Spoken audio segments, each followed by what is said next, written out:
लिखवाया था क्या कि नहीं, हर्बीवोर्स में ज्यादा कंपटीशन होता है कंपैरिजन टू कार्निवोर, पता है? No sir. नोट करो। इन जनरल, उसी में नोट करना, कंपटीशन का ही पार्ट अभी मैं पढ़ा रहा हूँ, कंपटीशन पूरा नहीं हुआ अभी। In general herbivore and plants, in general herbivores and plant appears to have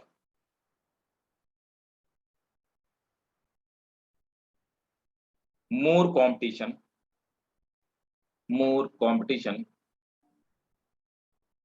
in comparison to carnivore, in comparison to carnivore। ठीक है, अब कंपटीशन का ही एक पार्ट है,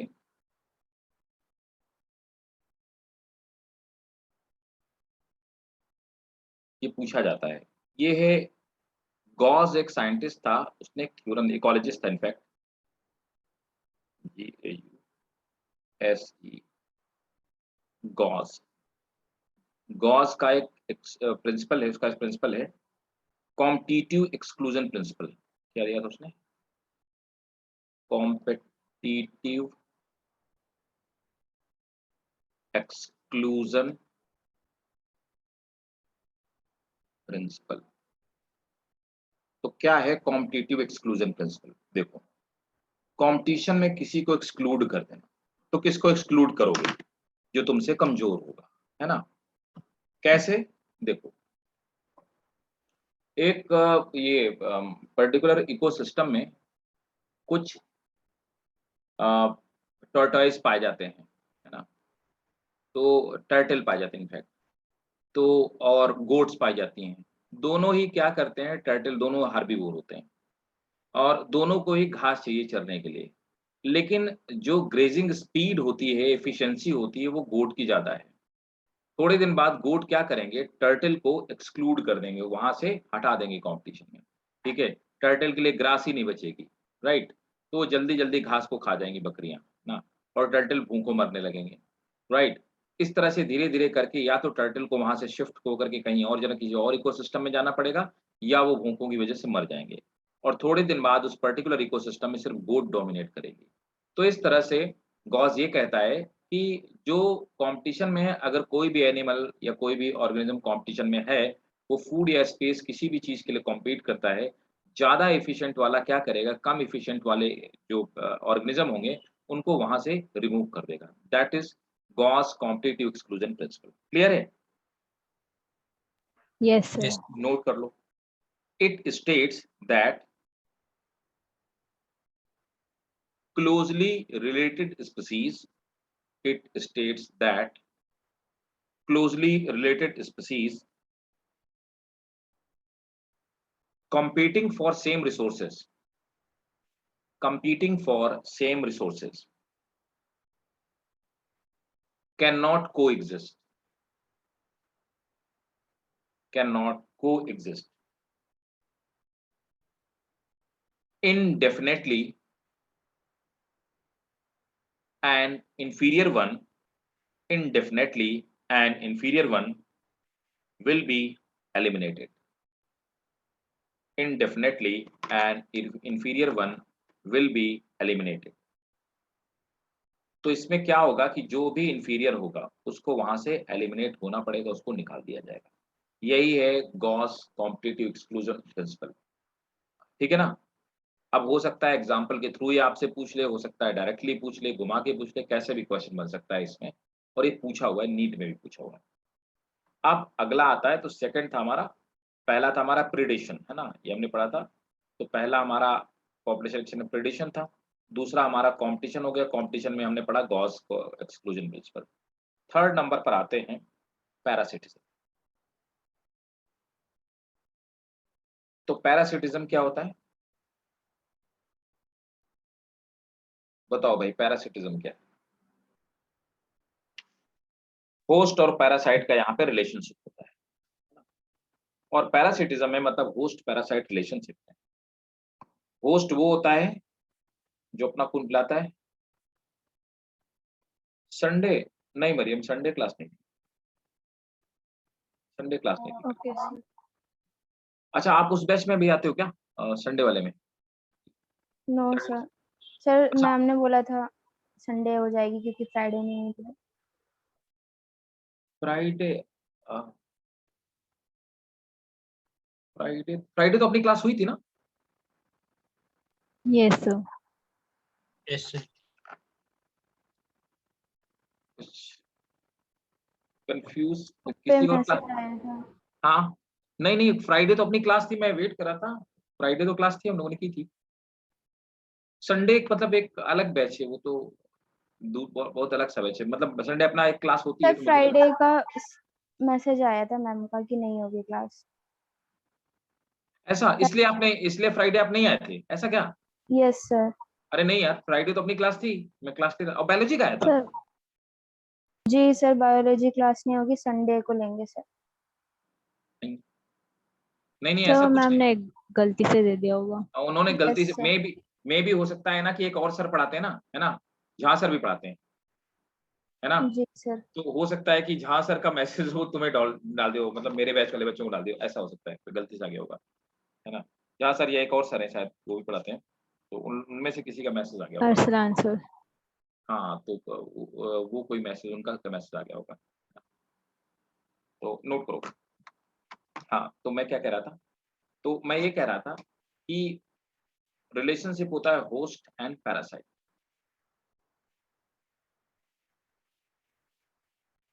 ठीक है, होस्ट और पैरासाइट रिलेशन, पैरासाइट वो होता है जो होस्ट से अपना न्यूट्रिशन लेता है। ठीक है, नॉर्मली होस्ट हमेशा बड़ा होगा और पैरासाइट साइज में छोटा। तो नोट कर लो पहला पैरासिटिज्म क्या होता है। When a small organism lives in और lives in or stay on the body of larger organism, body of larger organism for longer time period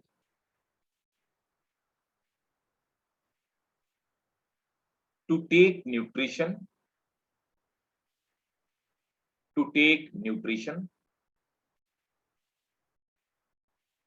full stop. Due to the activity of parasite, due to the activity of parasite, host host get harmed, host get harmed or or even may die sometime, or even may die sometime. This kind of relationship, this kind of relationship is called, this kind of relationship is called parasitism. They may be, next point, they may be of two types. Ectoparasite, ectoparasite, they are found outside of body, they are found outside of body of host, like Cuscuta, जानते हो ना cuscuta, lices, mosquito, etc. B, endoparasite,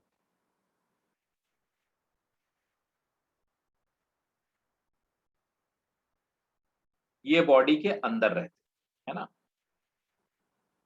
they are found inside the body of host, they are found inside the body of host, like plasmodium, liver fluke, सब जानते हो आप, है ना, liver fluke, ये था पैरासिट। एक और चीज होती है पैरासिटिज्म के अंदर ही एक आती है, हालांकि इसको हम 4 कैटेगरी में रख सकते हैं, तो उसको हम लोग बोलते हैं ब्रूड पैरासिटिज्म। ये क्वेश्चन भी पूछा हुआ क्वेश्चन है नीट में। ये क्या होती है?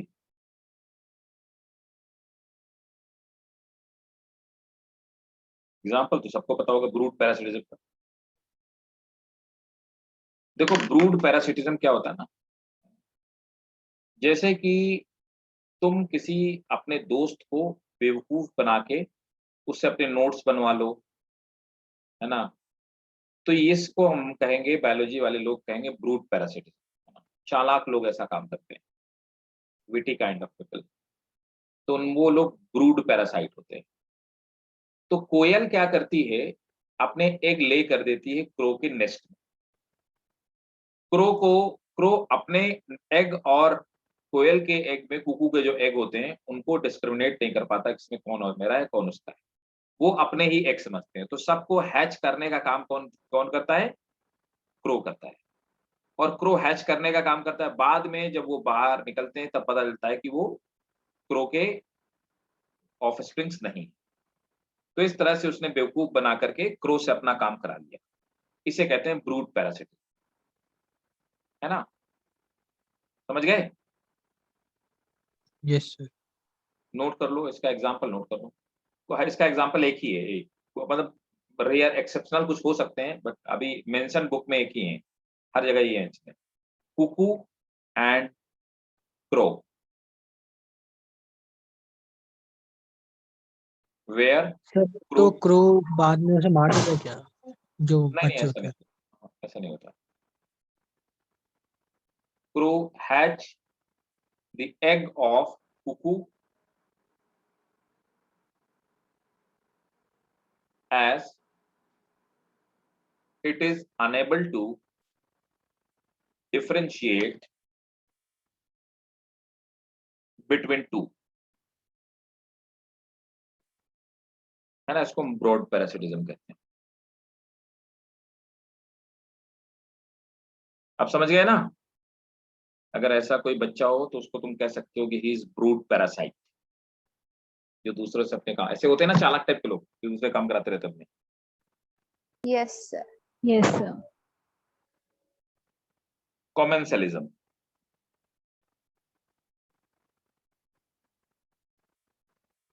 कॉमेंसलिज्म, कॉमेंसलिज्म क्या होता है?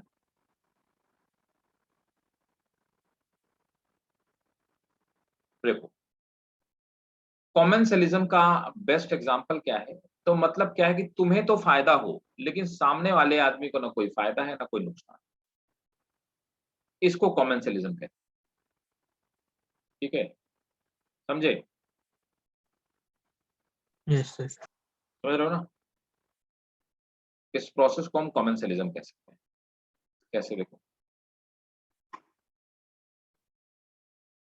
कॉमेंसलिज्म में जैसे बेस्ट एग्जांपल इसका क्या है, ये मैंगो का ट्री, ये मैंगो ट्री हो गया।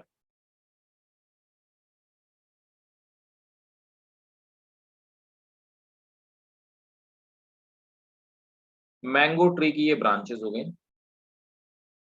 ब्रांचेस से एक प्लांट है, उसका कोई आपस में लेना देना नहीं, दोनों के बीच में टिश्यू कनेक्शन कोई नहीं, किसी भी तरह का कोई टिश्यू कनेक्शन नहीं, है ना। और ये प्लांट इस ब्रांच के ऊपर उगाता है। क्या बोलते हैं ऐसे प्लांट्स को? बोलो। ऑर्किड। ऑर्किड जानते हो ना? Yes yes sir. सर। ठीक है, तो ऑर्किड उगाता है ना। वो ऑर्किड के फूल देखे अलीना? Yes sir. अरे यस। देखें, वेरी गुड, ठीक है। मुझे लगा तुम ऑर्किड इंस्टीट्यूट तो नहीं समझ रही हो। नहीं सर। अच्छा ठीक है, तो तुम्हें पता था ऑर्किड का मतलब। ठीक, तो ऑर्किड, अब क्या हुआ कि ऑर्किड ग्रो करता है मैंगो के ऊपर, है ना। ऑर्किड की जो आप समझते हैं, अब देखते हैं 11th में कौन था, अलीना भी थी, हर्षित भी था, 2 लोग तो थे ही थे 11th, है ना। तो हर्षित बताना बेटा, अलीना तुम भी बताना। ऑर्किड की जो रूट होती हैं ये बाहर से मॉइस्चर एब्जॉर्ब करती है ना, मैं पढ़ा चुका हूँ यस 11th सर। में, मॉइस्चर एब्जॉर्ब करती है, और इसलिए इन रूट्स को हम क्या कहते हैं हर्षित? हालांकि मेरा क्वेश्चन नहीं है कि क्या कहते हैं, क्या कहते हैं अलीना? लो यही डिब्बा गोल हो गया, मैं तो सर कुछ और पूछा। Hygroscopic note. वेरी गुड, बहुत बढ़िया, शाबाश, हाइग्रोस्कोपिक रूट कहते हैं, शाबाश। तो इन्हें हम हाइग्रोस्कोपिक रूट कहते हैं क्योंकि ये मॉइस्चर को एब्जॉर्ब कर लेती हैं बाहर से। अब आता हूं मैं अपने क्वेश्चन में जो मैं आपसे एक्चुअली पूछना चाह रहा था। तो ये इसकी रूट का थोड़ा सा एनलार्ज डायग्राम, रूट के अंदर बिल्कुल बीचों बीच यहाँ पे क्या होता है, ये तो इसका वेस्कुलर बंडल हो गया, मतलब जाइलम प्लस फ्लोएम, तो जाइलम प्लस फ्लोएम।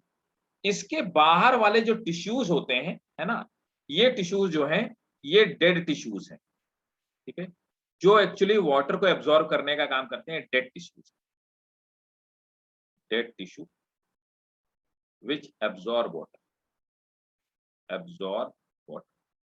बस कुछ नहीं करना है, इन टिश्यूज का नाम बता दो, मैंने ये बताया था मैंने, पूरा ये कहानी थी, बस तुम इनका नाम बताना, जल्दी बताना है, विद इन 2 सेकंड बताओ। Sir velamen tissue. अरे शाबाश, वेरी गुड, ग्रेट। तो इनको हम वेलामेंट टिश्यूज कहते हैं, शाबाश, वेलामेंट टिश्यूज।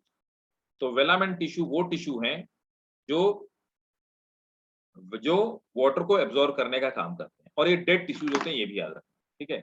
अब देखो इससे क्या है कि ऑर्किड ना तो पैरासाइट है ना, ये क्या ले रहा है, सिर्फ मैंगो के ट्री से क्या ले रहा है, शेल्टर ले रहा है ना।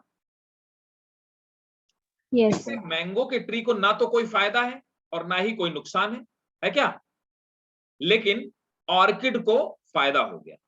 तो इस तरह से जब दो ऑर्गेनिज्म एक दूसरे से इंटरेक्ट करें, एक का फायदा हो, दूसरे का ना नुकसान हो ना ही फायदा हो इसकी एक्टिविटी से, इस तरह के रिलेशनशिप को क्या बोलते हैं, कमेंसलिज्म। क्लियर है? Yes yes sir. Sir. Note कर लो। सर जो ये कोको और क्रो वाला है वो भी कमेंसलिज्म के अंदर आ सकता है ना? क्यों भैया, उससे, क्योंकि अच्छा उससे वो आप उसकी सर्विसेज को नहीं ले रहे हो, क्रो की, और फ्री कोको में ले को रहे हो, फायदा तब वो नहीं, तो भाई कोको है, को सर्विसेज फ्री में ले रहे हो। तुम किसी बच्चे से नोट्स बनवाते हो, है ना, तुम अपने छोटे भाई बहन से नोट्स बनवाते हो ना, तुमने उसको पैसे दिए, ना ही तुमने उसको कुछ गिफ्ट दिया, तो तुम तो पैरासाइट हो ना फिर तो उसके ऊपर, बताओ नहीं ये हो? सर, लेकिन सर ये सर पर जो एग्जांपल है सर, क्रो को कोई घाटा थोड़ी ना हो रहा है। और वो काहे नहीं तो घाटा हो रहा भैया, तुम सर्विसेज यूज कर रहे हो। अच्छा एक बात बताओ यार, तुम्हारे यहाँ कोई घर में किराए में रहने लगे, तुम उससे बोलोगे कि क्या बोलते हैं, और वो तुमसे बोले कि यार तुम्हारी छत थोड़ा ना उखाड़ ले जाएंगे, या कोई घिस थोड़ा ना जाएगी, रहने ले दो 2 महीने, बताओ, तो तुम्हें कोई नुकसान यस थोड़ा ना पहुंचा रहा है कि नहीं? लेकिन नुकसान तो यस है, सर। इकोनॉमिकल लॉस तो है ना, तो ब्रूट पैरासिट, मतलब किसी भी तरह का अगर आप लॉस किसी आदमी को, इमोशनल, फिजिकल, समझ रहे हो ना, किसी भी तरह का लॉस, दैट इज पैरासिटिज्म, समझ गए? यस ठीक है, आप नोट करो, वन स्पीसीज, ये डायग्राम बना लिया ना, इसको नोट कर लेना। One species yes sir. get benefited, one species get benefited, but second species neither harmed, but second species neither harmed nor benefited.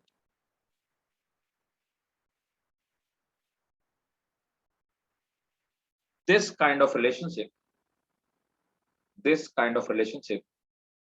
is called, this kind of relationship is called commensalism. एक और example लिख लो, ये भी पूछा जाता है। सी anemone एक animal होता है, सी एनिमोन, उस सी एनिमोन के बीच में, तो सी एनिमोन स्टिंग करता है, टेंटिकल से, तो इसमें स्टिंगिंग टेंटिकल्स होते हैं। उन स्टिंगिंग टेंटिकल्स के बीच में एक फिश रहती है, उसका नाम है क्लाउन फिश। तो क्लाउन फिश उनके बीच में रहती है ना, तो ये इसको टेंटिकल नहीं मारते क्लाउन फिश को, तो ना तो क्लाउन फिश को कोई इसको सी एनिमोन को ना कोई फायदा है और ना ही कोई नुकसान है, लेकिन क्लाउन फिश को फायदा है, उसको प्रोटेक्शन है, वो प्रीडेटर से बच जाती है। तो सी एनिमोन एंड क्लाउन फिश, उन दोनों के बीच का जो रिलेशनशिप है, मैं दिखा देता हूँ। सी एनिमोन और क्लाउन फिश, उन दोनों के बीच का जो रिलेशनशिप है, उसको हम लोग क्या बोलते हैं? कमेंसलिज्म बोलते हैं। आपने देखा होगा पिक्चर, लेकिन आपको पता नहीं होगा यही है सी एनिमोन। देखा है ना? Yes sir. तो ये सी एनिमोन है, इसके टेंटिकल्स हैं, ये पूरा है, इनके बीच में अंदर क्लाउन फिश रहती है।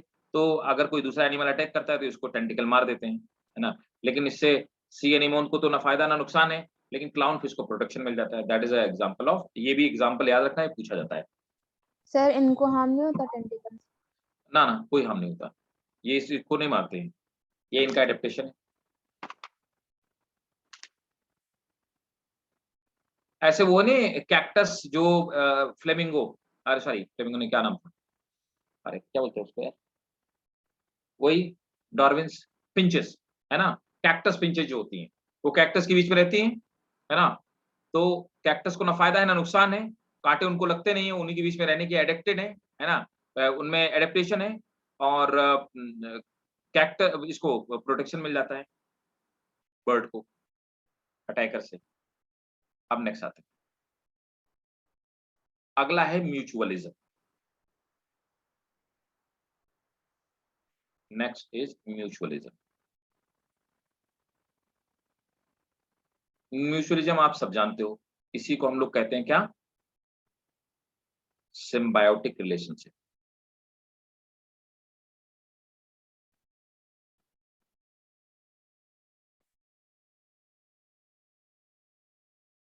और इसी को बोलते हैं सिम्बायोसिस। तो सिम्बायोटिक रिलेशनशिप या सिम्बायोसिस, है ना, या म्यूचुअलिज्म, ठीक है। So what is that? दोनों को फायदा होता है एक साथ में। दोनों को फायदा होता है ना, और किसी को कोई नुकसान नहीं होता, दोनों तरफ पॉजिटिव पॉजिटिव है। एग्जाम्पल के तौर पे लाइकेन, है ना? तो लाइकेन में हमें पता है फंजाई को मिनरल मिल जाते हैं, फंजाई मिनरल और वाटर देती है, और बदले में फंजाई क्या ले लेती है? एल्गी से फूड ले लेती है। तो दोनों एक दूसरे को फायदा कर रहे हैं, है ना? तो लाइकेन हो गया, ठीक है। और ऐसे ही दूसरा एग्जाम्पल है माइकोराइजा। माइकोराइजा भी आपको पता है ना, माइकोराइजा, है ना? तो माइकोराइजा भी ऐसे एग्जाम्पल है, ठीक। और एनिमल और प्लांट के बीच में जो सीड डिस्पर्सल का होता है ना, प्लांट सीड डिस्पर्सल, तो प्लांट का सीड डिस्पर्सल हो जाता है और एनिमल को क्या मिल जाता है? फूड मिल जाता है। तो दोनों का आपस में सिम्बायोटिक रिलेशनशिप है ना? सर लाइकेन में क्या बोला आपने, फंजाई क्या करता है? फंजाई तो वाटर और मिनरल देता है ना, और एल्गी बदले में उसको फूड दे देता है।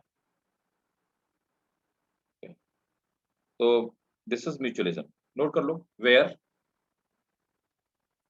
both of the species get benefited, where both of the species get benefited and none harmed, किसी को कोई नुकसान नहीं, ठीक है।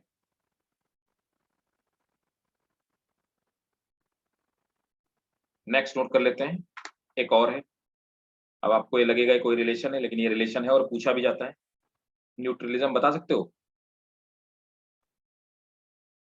दोनों को कोई फायदा कोई नुकसान नहीं, बस साथ रहना। दोनों का कोई एक दूसरे से लेना देना ही नहीं, इसको न्यूट्रलिज्म बोलते हैं, समझे? यस। तो जैसे मैंगो और लॉइन, दोनों का कोई आपस संबंध है क्या, directly indirectly?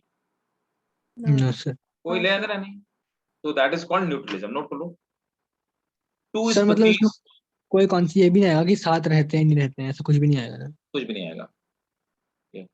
To species do not have any relationship. Two species do not have any relationship directly or indirectly. Two species do not have any relationship directly or indirectly. Next,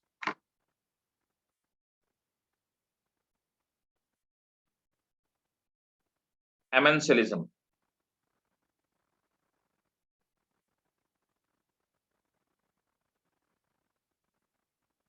Amensalism.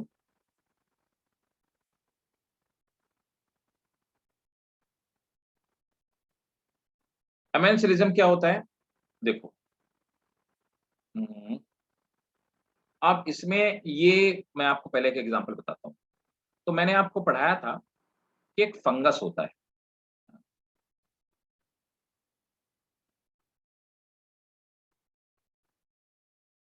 याद आया? ऐसा दिखने वाला कौन था, क्या है ये? इस फंगस का नाम है पेनिसिलियम नोटेटम। याद आया? Yes sir. Yes sir. तो हमने पढ़ा था पेनिसिलियम नोटेटम एक फंगस है, और ये क्या करता है, ये अपनी बॉडी से कुछ स्पेशल टाइप के केमिकल को रिलीज करता है अपने चारों तरफ, और हमने कहा था ये केमिकल है पेनिसिलिन। ऐसे पेनिसिलिन बनाया अलेक्जेंडर फ्लेमिंग ने, यस सर। ऐसे बनाया था ना पेनिसिलिन।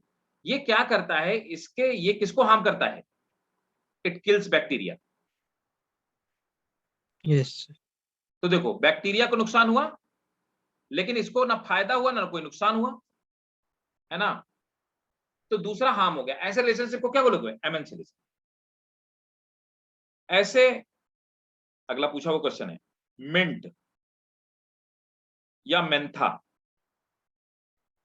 या एप्पल, इन तीनों के आसपास कोई भी प्लांट ग्रो नहीं कर सकता। Do not allow plant, any plant to grow. ये अपने आसपास किसी, क्यों ऐसा इसलिए होता है क्योंकि इनके रूट से एक स्पेशल टाइप का केमिकल रिलीज होता रहता है जो दूसरे को ग्रो नहीं करने देता। ऐसे रिलेशनशिप को क्या कहते हैं? एमेंसिलिज्म। इसको इसके लिए एक टर्म और यूज कर देते हैं, आप वो भी नोट कर लीजिए। ये रिलेशनशिप एंटागोनिस्टिक रिलेशनशिप कहलाता है। एंटागोनिस्टिक रिलेशनशिप भी हम इसको बोलते हैं, जहां पर आदमी को कोई लेना देना नहीं, लेकिन दूसरे को नहीं रहने देगा। समझ आया ना? सर ये दूसरे वाले में तो इनको फायदा ये होता है कि अगर कोई साथ में प्लांट ना होगे तो कंपटीशन ही नहीं होगा। अरे तो भैया तुम एक बात बताओ, तुम्हारे घर के आसपास स्पेस है, तुम इतना लड़ाई मचाते हो, किसी को रहने नहीं दे रहे हो, ठीक है? तो नुकसान तो कर रहे हो ना दूसरे का, है? और तुम्हें नहीं सर, वहां रहना नुकसान। भी नहीं है, ठीक है?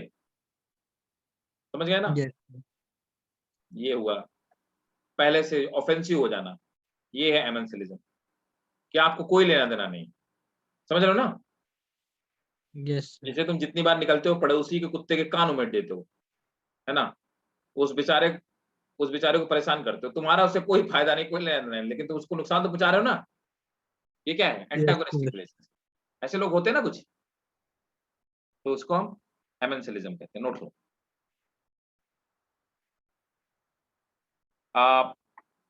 In this kind of relationship,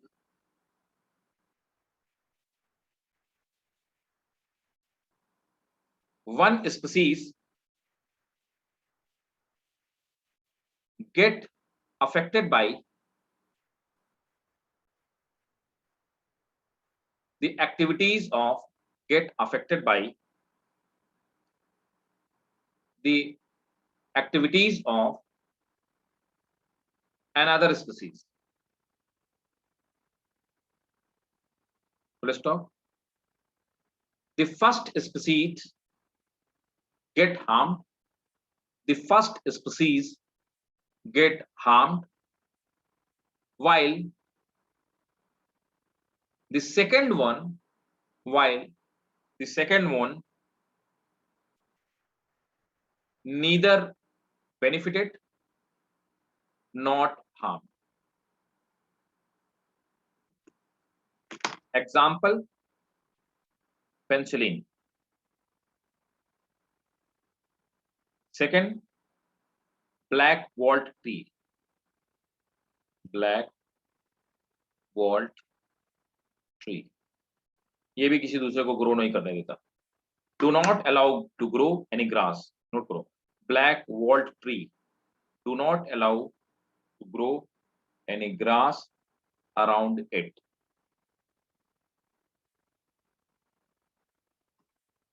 Next आ जाओ.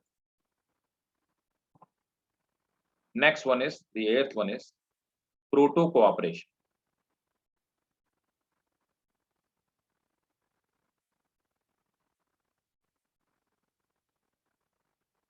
प्रोटो कोऑपरेशन क्या है?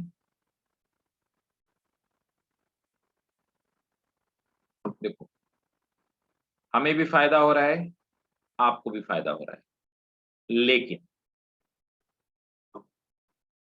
जैसे ह्यूमन और उसकी स्किन में पाए जाने वाले बैक्टीरिया, ह्यूमन को क्या फायदा है? ये बैक्टीरिया प्रोटेक्ट कर रहे हैं पैथोजन से, प्रोटेक्ट. ये स्किन को एसिडिक बना देते हैं, जिसपे कोई दूसरा बैक्टीरिया, हार्मफुल बैक्टीरिया ग्रो नहीं कर सकते, कोई दूसरा ऑर्गेनिज्म ग्रो नहीं कर सकते. बैक्टीरिया को क्या फायदा हो रहा है? ये वेस्ट को न्यूट्रिशन के फॉर्म में यूज कर रहे हैं, तो बैक्टीरिया को न्यूट्रिशन मिल रहा है, दोनों का फायदा है. फिर एक बात बताओ, प्रोटो कोऑपरेशन और सिम्बायोटिक रिलेशन मुझे तो एक ही जैसे लग रहे हैं, कोई डिफरेंस है क्या? सिम्बायोटिक रिलेशनशिप और प्रोटो कोऑपरेशन में कोई डिफरेंस है? सर इसमें शायद हमें कोई एक्स्ट्रा एफर्ट नहीं करना पड़ रहा है दूसरे स्पीशीज को न्यूट्रिशन या कुछ हेल्प करने के लिए. लीना बताओ. देखो, जो लाइकेन है ना, लाइकेन, ये दो चीजों से मिलके बना है ना? सिम्बायोटिक रिलेशनशिप है ना इसमें. किससे? Yes. फाइकोबायोन्ट, याद आया? Yes. And mycobiont. Yes sir. अब ना तो फाइकोबायोन्ट अकेले रह सकता है, ना माइकोबायोन्ट अकेले रह सकता है, दोनों एक दूसरे के बिना नहीं रह सकते. एक चीज और यहां पे बताऊंगा, तो दोनों एक दूसरे के बिना नहीं रह सकते. भाई साहब, अगर किसी दिन फाइकोबायोन्ट एक्सटिंक्ट हो गए तो माइकोबायोन्ट अपने आप एक्सटिंक्ट हो जाएंगे. इसको को एक्सटिंक्शन बोलते हैं. तो सिम्बायोटिक ऑर्गेनिज्म में अगर एक एक्सटिंक्ट हुआ तो दूसरा अपने आप एक्सटिंक्ट हो जाएगा. यही मामला होता है होस्ट और पैरासाइट रिलेशनशिप. अगर होस्ट गायब हुआ तो पैरासाइट तो अपने आप मर जाना है कि नहीं? बताओ. अगर पूरे दुनिया में इंसान ना बचे तो क्या मच्छर बचेंगे क्या? बताओ. रह No. पाएंगे? नहीं बचेंगे ना, उनको भी चाहिए इंसान. तो होस्ट पैरासाइट रिलेशनशिप में, सिम्बायोटिक रिलेशनशिप में दोनों एक साथ को एग्जिस्ट करते हैं, एक के बिना दूसरा एग्जिस्ट नहीं कर सकता. ठीक है? तो Yes, मेनली यहां पे सिम्बायोटिक के केस में एक के बिना दूसरा एग्जिस्ट नहीं कर सकता, दोनों एक साथ एग्जिस्ट करेंगे. लेकिन यहां पर अगर इंसान मर जाए तो बैक्टीरिया जिंदा रहेगा, बैक्टीरिया मर जाए तो इंसान जिंदा रहेगा, दोनों एक दूसरे के बिना एग्जिस्ट कर सकते हैं. That is the difference between proto cooperation and symbiotic relation. समझ आया? Yes, sir. yes sir. Note करो. In this kind of relationship,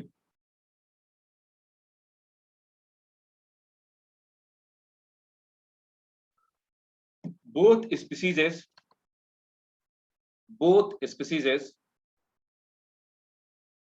help each other. Both species help each other. Full stop. In this case, in absence of one species,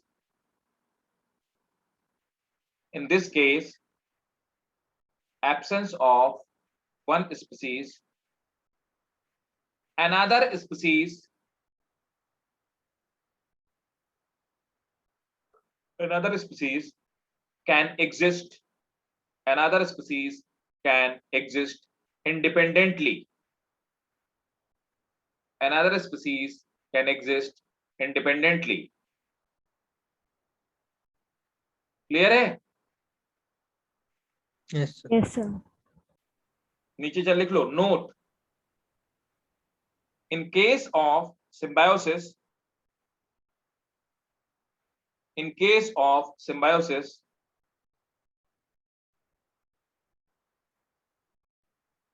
one species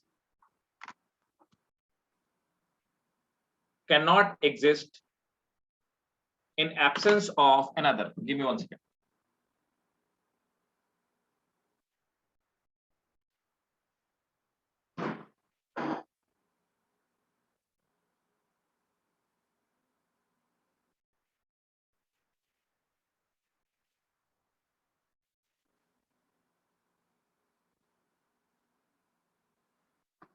So यहां पर क्या होता है कि that is the difference. ठीक है, clear है?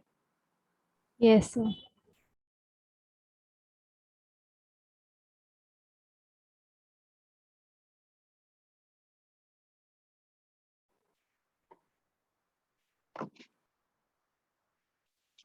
देखो, तो ये हो गया हमारा, देखो ये वाला चैप्टर पूरा कंप्लीट हो गया. ये इकोलॉजी का सबसे बड़ा चैप्टर था. ठीक है, और इसको हमने कंप्लीट कर दिया. राइट? Yes, sir. ठीक है, तो अब हम लोग स्टडी करेंगे, है ना, नेक्स्ट वाला. नेक्स्ट चैप्टर कौन सा हम लोग पहले पढ़ेंगे? नेक्स्ट चैप्टर हम वो पढ़ेंगे जो हमारे बोर्ड के लिए इंपॉर्टेंट है ना. तो बोर्ड में जो हमारा आपके सिलेबस में है वो कौन सा है? बायोडाइवर्सिटी एंड कंजर्वेशन, वही है ना. Yes, sir. तो हम लोग पहले करेंगे बायोडाइवर्सिटी कंजर्वेशन. उसके बाद तो हमारा बायोडाइवर्सिटी कंजर्वेशन छोटा चैप्टर है, बहुत बड़ा नहीं है. उसके कंप्लीट करते ही हमारा सिलेबस बोर्ड का पूरा हो जाएगा. इसके बाद फिर हम लोग आगे की कहानी करेंगे, आगे की बात करेंगे. ठीक है, क्लियर? Yes. तो वो वाला चैप्टर आप ओपन करो तब तक. हेडिंग डालिए.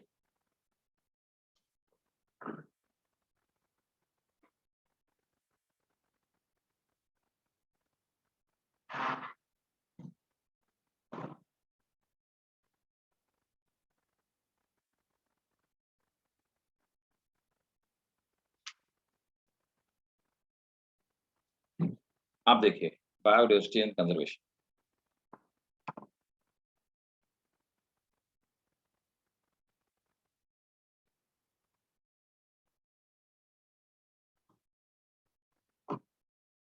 अब देखो, बायोडाइवर्सिटी एंड कंजर्वेशन में समझते हैं, सिंपल है ना. और तो पहले हम लोग समझेंगे what is biodiversity and all that.